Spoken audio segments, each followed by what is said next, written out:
حضرت ابو دجانہ نے جب رسول اللہ سے تلوار لی میدان احد میں، ہمیں لوگ کہتے ہیں، میں نے کہا اخلاقیات ہوتے ہیں ذاتی،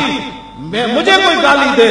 اس سے اخلاقیات سے بات ہو سکتی ہے، میری ماں کو کوئی گالی دے اس کے ساتھ بات امن سے ہو سکتی ہے، میرے باپ کو کوئی گالی دے پھر آپ کہہ سکتے ہیں مولانا امن سے بات کرے، جب حضور کے بارے میں کوئی بات کرے اور پھر مجھے کوئی کہے امن سے بات، اس سے بڑا کائنات میں بے ضمیر ہی کوئی نہیں جو یہ بات کرے۔ جب حضور کے بارے میں بات کوئی کرے تو پھر ایسے ابو دجانہ کی طرف تلوار لی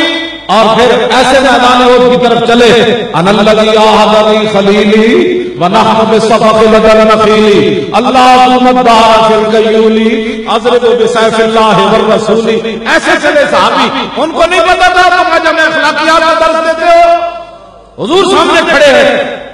جو صحابہ حضور کے سامنے سانس نہیں لیتے، ایسے نہیں کرتے، وہ ایسے کیسے چل رہے تھے؟ ایسے کیسے چل رہے تھے؟ کیوں چلا وہ کیوں چلے؟ جب رسول اللہ نے دیکھا نا آپ نے حضرت ابو دجانہ کو، فلما راہ النبی صلی اللہ تعالی علیہ وسلم حین یتبختر، جب دیکھا کہ میرا غلام پہلوانوں کی چال چل رہا ہے، فقال انہا لمشیۃ یبغض اللہ تعالی الا فی ھذا الموطن، میرے آقا نے فرمایا یہ چال اللہ کو بڑی ناپسند ہے ایسے ایسے چلنا، لیکن میرے دشمنوں کے سامنے پسند ہے اللہ کو یہ چال۔